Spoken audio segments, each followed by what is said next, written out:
Hello, this is The Bittersweet Life. I'm Katy Sewell. Tiffany and I are hard at work producing the next season of shows, which will begin in September of 2025. That means that for the month of August, we'll be sharing a few favorite shows from the past. We hope you enjoy this summer of fun ideas. And if you are craving the greatest, the latest, brand new shows, even in August, while we're taking a brief break, you can join us over at patreon.com/The Bittersweet Life podcast. There is a link in the show notes. Over there, we will be releasing new episodes throughout this month. And your monthly donation will keep this independent production humming along in the year to come. Patreon.com/The Bittersweet Life podcast. We are funded by our listeners. Without you, there's no us. Thank you so much for considering a monthly contribution, and enjoy the show, both here on the main feed and there, with all the bonus episodes you may have missed from the past.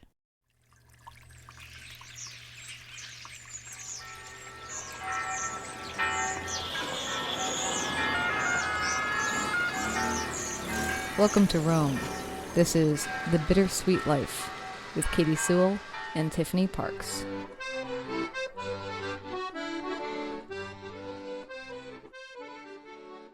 Hello, this is The Bittersweet Life. I'm Katy Sewell. I'm Tiffany Parks. And today, the long-awaited Signs episode. I think people were beginning to think we were never going to do it. Yeah, I was beginning to think we were never going to do it. But today, I had a sign that we were going to do this episode. Mainly that I called you and I was like, what were we going to talk about today? Which ones have we been saying that we were going to do forever and we haven't done yet? Oh yeah, the Signs episode. I would like to first point out, for those of you who missed the initial episode where we talked about the fact that we were going to do an episode about signs, that this is not an episode about the signs you read on a wall. Because I looked up signs quotes and it's all just like, I saw a sign. Like, for instance, here's one that popped up. In Yellowstone National Park, there are more do not feed the animal signs than there are animals that you might wish to feed. Not a unprofound thought, I suppose, but that's not what I'm talking about.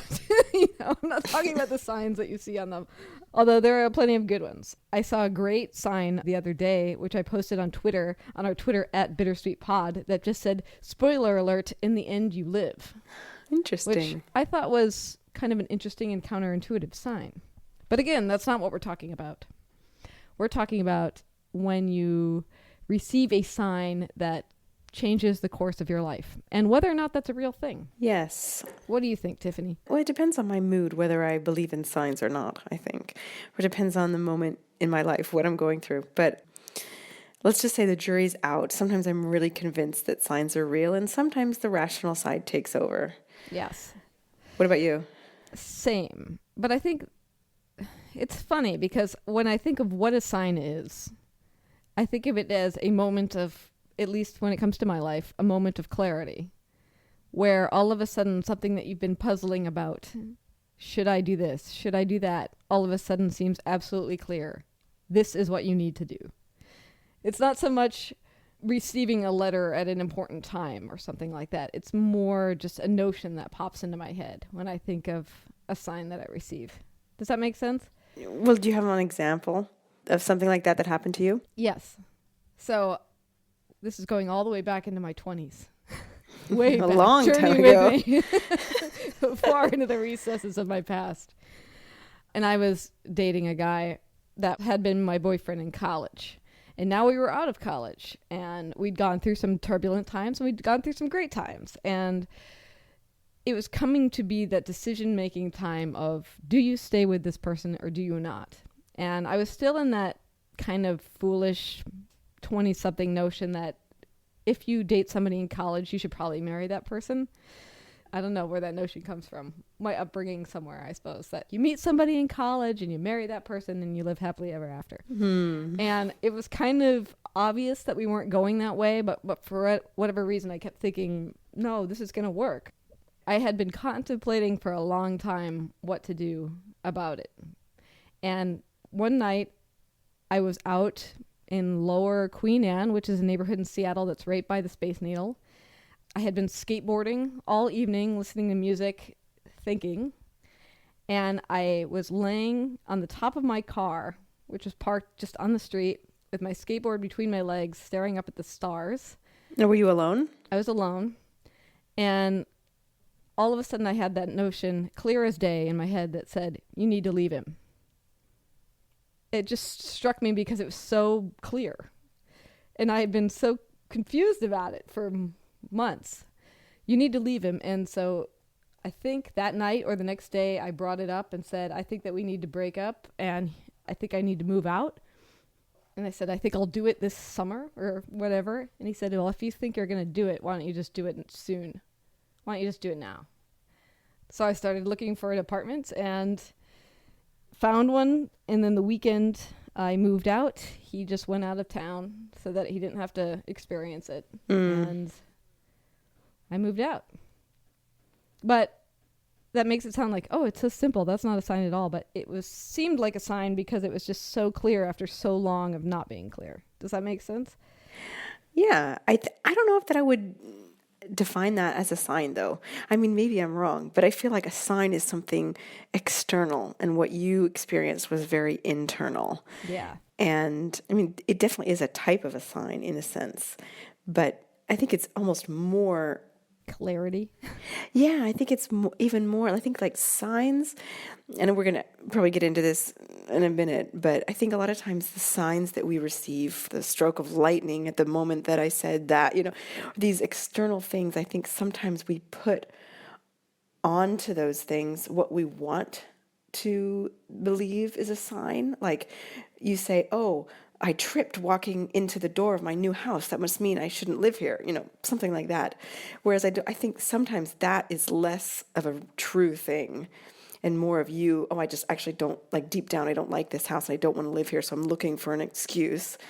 What you experience, I think, is much more real and was really something in your subconscious or something in, if you're religious, you could say it was God telling you which way to go.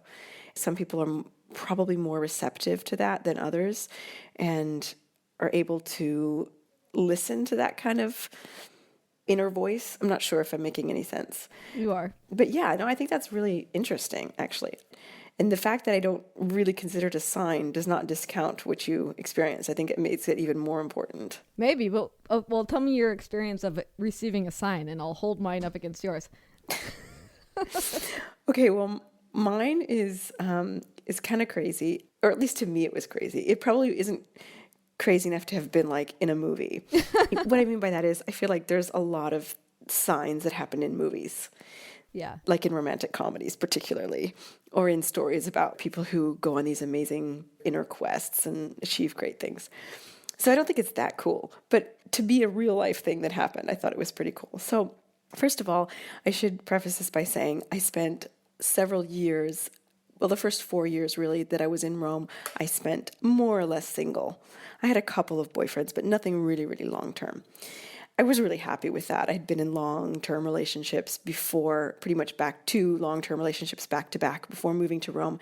And I really was craving independence, just being single and being quote unquote footloose and fancy free for a time. And so I was very, very happy with that. And I wasn't looking for a serious relationship that I knew, at least.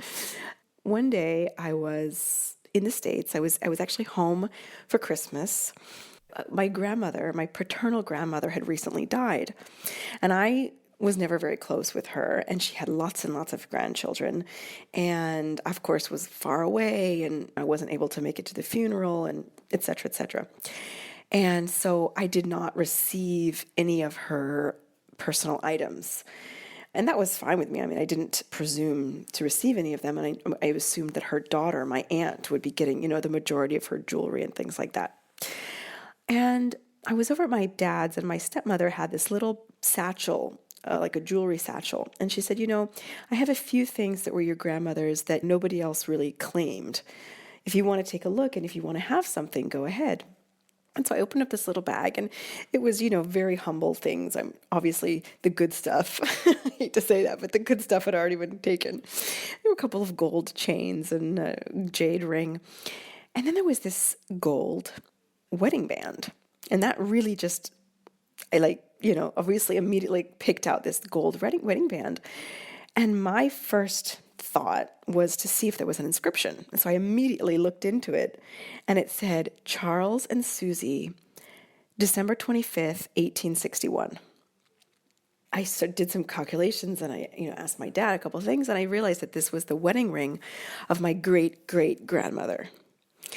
And so I was like, this is mine. Yeah. I am taking this. And there was also a very, very long gold chain, like a chain that would hang down like to my navel. And I took that as well. And so I started wearing this gold wedding ring of my great-great-grandmother's around my neck. And one day I was this is a couple months later, I was back in Rome hanging out with some friends, and I was telling them this story that I just told you. And I looked at the date of this ring again, December 25th, 1861. It was early 2008 by this point. And I said, you know what? I am going to be married by 150 years of this date. And my friend was like, it was a guy friend of mine. He's like, that's a weird random thing to say. I didn't even know you wanted to get married. And I said, I didn't either. It's like, I don't have a boyfriend. I'm not looking to get married. But for some reason, this sort of phrase, like it flew out of my mouth without me even thinking about it, without premeditating it. I'm going to be married within 150 years of this date, which would be, of course, 2011. Okay, so time goes by, and that same year I met Claudio, and we started dating, and I continued to wear this ring around my neck. Not every single day, but I really like to wear it. And about 8 months into our relationship, or maybe nearly a year, we started talking about getting married. And he didn't propose or anything, but we were talking about it. It was in the dialogue. I kind of knew that he was going to ask me eventually, sooner or later. And I said, oh, but you should know my mother is going to give me her diamond engagement ring whenever the day comes that I get married. So don't go out and buy a diamond if and when you propose to me, because I have a really nice one that's my mom's. And he was like, well, how would I propose to you if I didn't have a ring? And I said, oh, I have a great idea.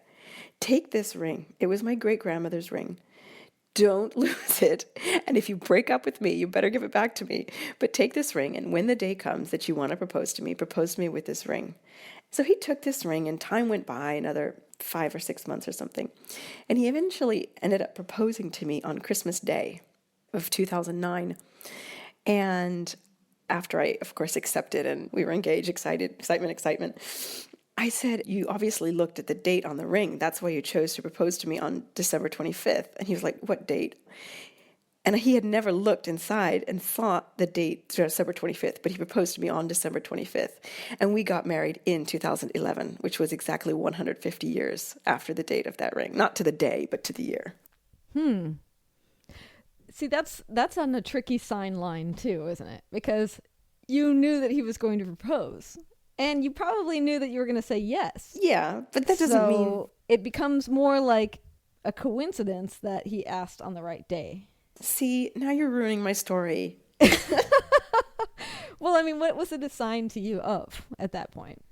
You know what? I think more than the date, the proposal being a sign, I honestly think that thing that I said to my friend was the sign. And it wasn't a sign, and it was kind of like the similar thing to you. It wasn't really a sign, an external sign. It was sort of like me, for the first time in my life, opening myself up to the possibility of meeting my life partner. Mm-hmm. I think you have to be in kind of the right mental state to recognize that person when they come along. Because I think a lot of times when you don't feel ready to get married or to make that kind of a commitment, you purposefully sort of maybe choose the wrong person, or I just want to have, a kind of casual relationship right now. I don't want to take anything seriously.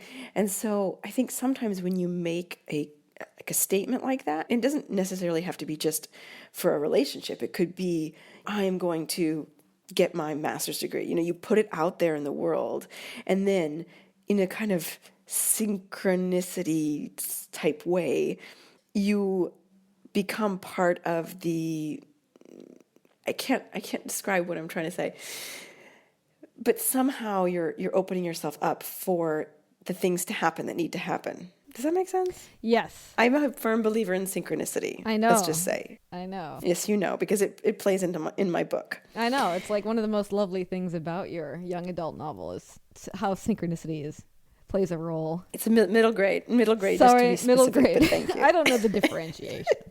I've read it. It's great. The rest of you can read it sometime next year. But anyway, I'm wondering too if that's still, are we still not getting to what a sign is? When you were telling that story, I was reminded of a period of time where I was in the depths of this really deep emotional moment that involved 3 people and thinking about everything that had happened with the 3 of us. I was out on a dock on a bench in rural Minnesota crying my eyes out, and I looked out and 3 shooting stars went over my head. See, that's a sign. That's really the sign. All I took it to be was, you're not alone. Everything's going to be okay. Everything's okay. That is the end of this story.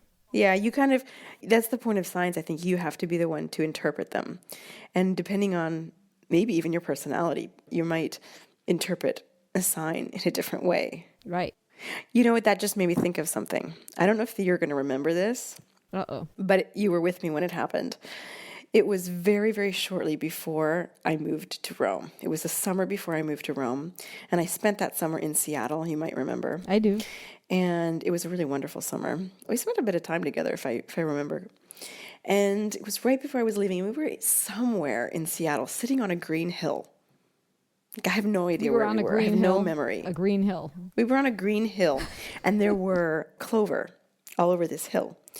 And we were sort of just like sitting cross-legged in front of each other talking, and we were talking about the future and my plans and yada yada. And I just looked down, and the first thing I saw was a 4-leaf clover. Mm-hmm. Do you remember this? Yes, vaguely. And I picked this 4-leaf clover, and I took that to be a sign of good luck for my adventure, my enterprise moving to Rome. Yeah. Hey, and it all worked out. And well, that's debatable. When I think about that first year, and I think about all the bad luck, the incredible bad luck that I had that first year, I mean, I could so easily have taken any of those things as signs that I wasn't supposed to be there. Right. You know, that's why, I said it really depends on your personality, how you interpret signs, and which signs you choose to accept as signs, and which signs you think are just, well, that's a coincidence.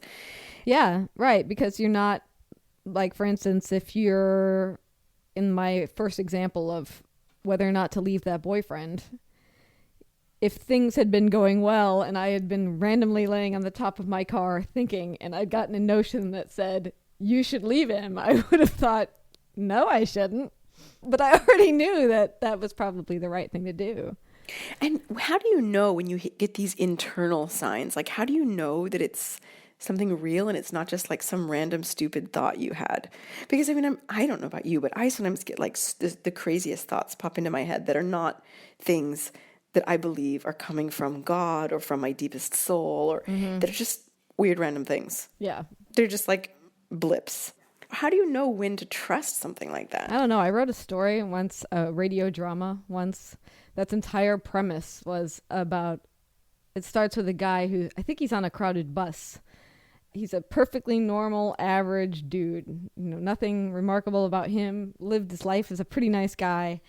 And he looks across at this woman who's on the bus, and he gets this notion in his head that's clear as day that says, you need to kill her. Oh my God. And that's the beginning of the drama that I wrote. And why does he need to kill her? This? And does he do it? I thought you said you saw it. You didn't realize you wrote it. How would I know it if I saw it? I would be like, that guy's thinking he's going to kill that woman. No, I wrote it. But that was sort of one of those things about that whole story is trying to tease out, is that a notion that's legit? Or is that something that's in him that's latent? So not that the story will ever enter the world, but... It's hard to know. It's hard to know, and people have very different opinions. Here is what Claire from Croatia, who you have interviewed. Yes. And again, you've interviewed, we're going to have another follow-up interview with her coming up soon. Very soon, yeah. But when we put the question out to our listeners, have you ever had a sign? She said, no signs here, only logical conclusions. The brain looks for patterns and approval to validate decisions. Hashtag rational. Oh, Claire. Yeah, so I she's stand a bit by rational, but my love of Claire with that response. you do have to consider that. I read a book a couple years ago on neurology, and it was written by a neurologist, and he basically talks in very easy terms to understand for those of us who are not doctors or scientists.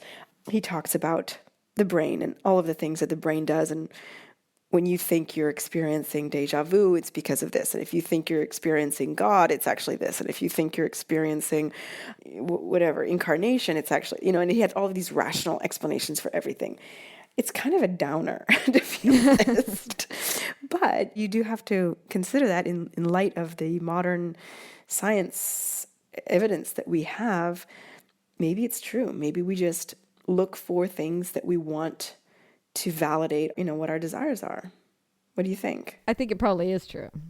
Yeah, I think it probably is true. But I also think that one of the things that I like about you and me is while we are practical and intelligent people, we are also magical thinkers to a certain degree. Oh, I believe in magic. Absolutely.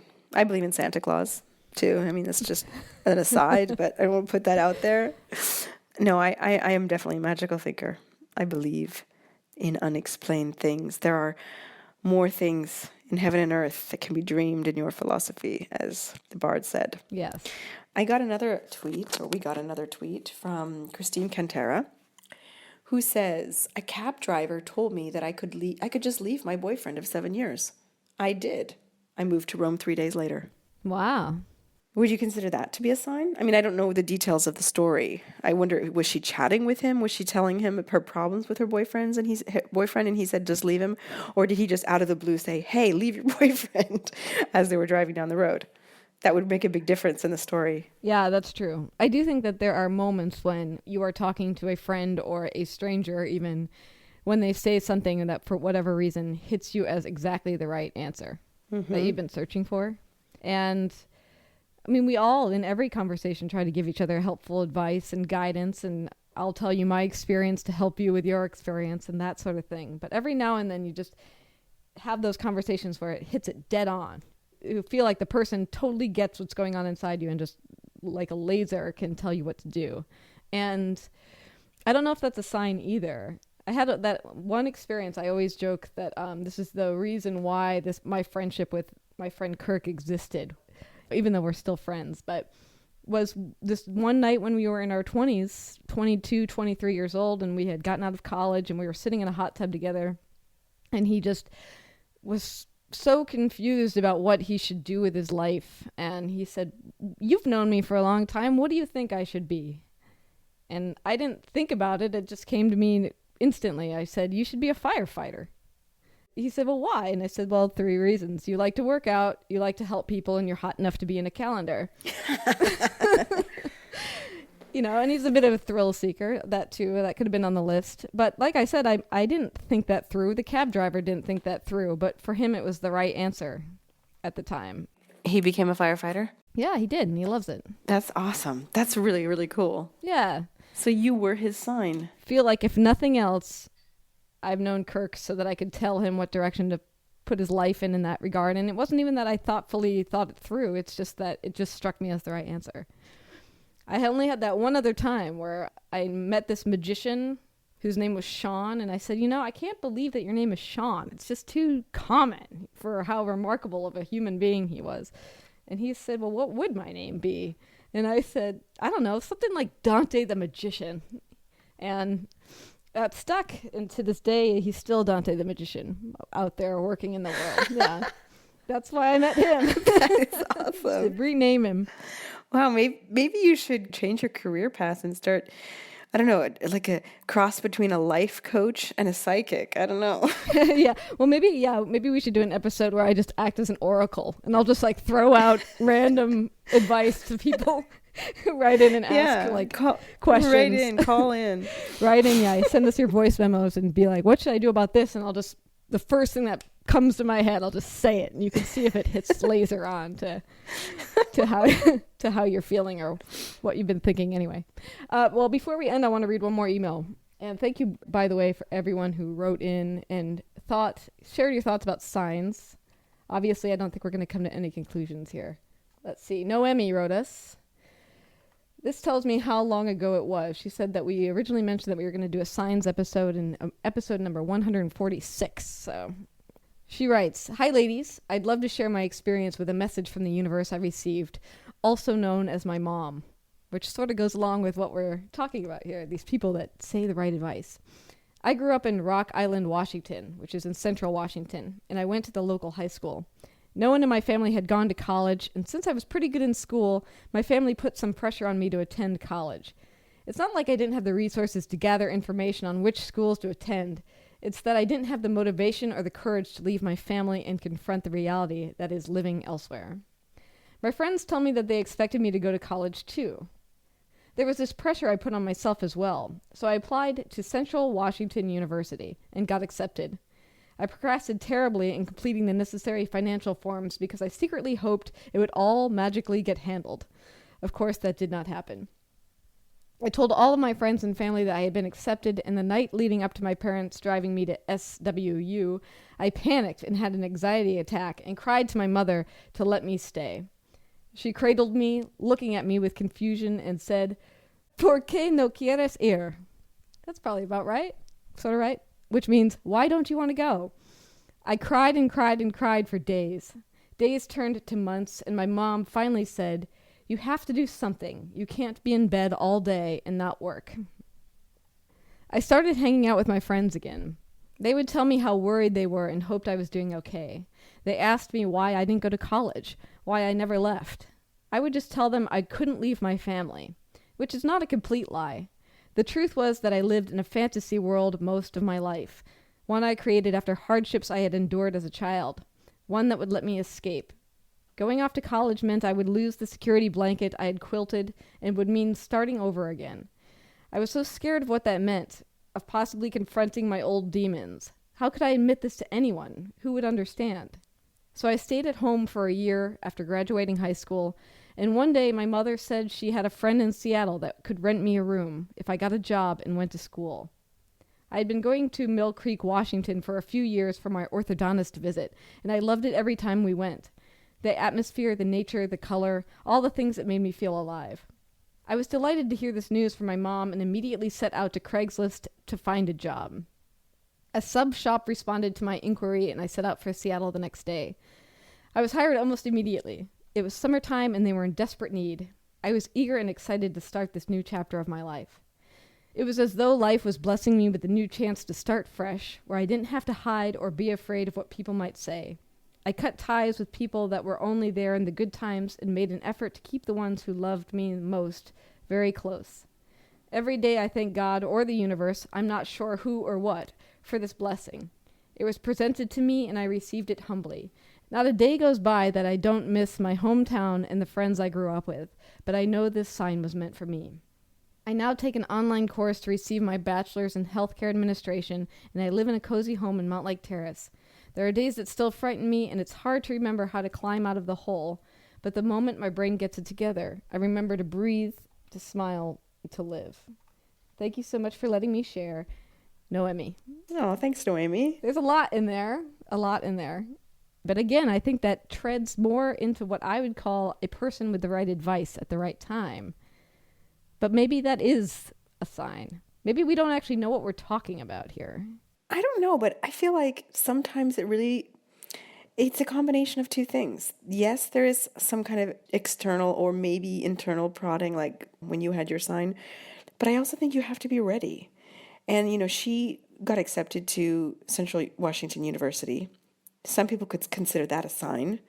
She chose not to take that because she wasn't ready. It wasn't the right moment, and she somehow knew it. So it's hard. It's really hard to define signs, and I'm not so convinced that they actually do exist. People offering you an opportunity at the moment that you're ready. Yeah. I used to always say when I had a bunch of interns when I worked for NPR, and I would often frequently get the question of, how do you prepare? How do you get ready for a career? What do you do if there's no job prospects on the horizon? And I used to always say that what I did when I was being an intern was I just kept working at learning the craft that I was hoping to work in, so that when the doors did start to fly open, that I would be ready to walk through the door. And in my case, it took something like 2 years before there was even an opportunity to get a job at the place I was hoping to work. And so I just kept plugging away at it. But then when the doors opened, they opened fast. And so you never know. Yeah, there's also a Zen, I don't know if it's Zen or Buddhist or what, but there is some quote out there that I believe is of Eastern origin that says, when the student is ready, the master will appear. Yeah, I like that. Also, another similar Western one is, it's not exactly the same thing. It's different, but it's kind of in the same theme. Leap and the net will appear. So who knows? We don't know what we're talking about, quite frankly. But we like talking about it, and we like hearing what you guys have to say about it. So please continue to write in, even if we're not throwing out questions. We really love hearing from you. We love reading your emails, but we also really would love to get some voice messages as well. And if we get some interesting ones, we're really hoping to share some on the show and to talk about them. So please do write in or call in, or not call in, sorry. Okay. So please do write to us or send us a voice message, a voice memo, or however you want to do that. Or, find us on social media. You can look for us on Facebook at the Bittersweet Life Podcast, or at Twitter at Bittersweet Pod. Yes. And I want to say a thank you this week to Terry, Lynn, Scott, John, and Arda, all of whom recently donated to the show. You can expect a handwritten thank you note in the mail soon. And I just want to thank you guys, because we can't really keep the show going without support from people like you to help us pay all the bills associated with it and to keep us encouraged. So thank you. Yes, thank you so Terry, much. Lynn, Scott, John, and Arda for taking the plunge this week and for the kind words you wrote when you donated. And if you enjoy the show and you want it to continue, I encourage you to click the word donate in the upper right corner of the bittersweetlife.net. Yes, and or either, please do write us a review on iTunes. We really can't tell you how much that helps. It helps us go higher in the iTunes rankings, if that makes sense. And that means that more people find us. So it really, really does help us if you rate the show. And if you write a review, that's even better. And please tell your friends about us. We're really hoping to take this show to the next level, and we can't do it without your help. That's the truth. Yeah, I know. It is true. And not to mention the unquantifiable thing that is encouragement. Like when you do independent art, all of you artists, travel bloggers, folks out there, when you're building something, how much work it is and how much you feel like you are alone in a vacuum building that. And so hearing from people is just sometimes exactly what I need. And I find if we're going to talk about signs, I find that in the lowest moment, I was having a particularly low moment with all the things that I had to do editing wise and for the show this week or last week, I can't remember when. And that was when I received the email that I got this donation from Scott. And I had never heard from Scott before, and with these kind words about what the show meant to him and how he found it. And it was like literally like somebody tapping a wand on my shoulder and being covered with sprinkles. I was like, oh, this is why we do it, for people like Scott that I didn't even know was out there listening. Actually, at that moment, it was like a sign, you're doing something. Keep going, kid. Keep going, So maybe in some ways, just sending us a note is a sign that we should keep going. So thank you. Thank you. Yeah. And with that profound thought, we should leave it there. Yeah. And until next time, this is The Bittersweet Life. I'm Katie Sewell. I'm Tiffany Parks. Join us again. Bye.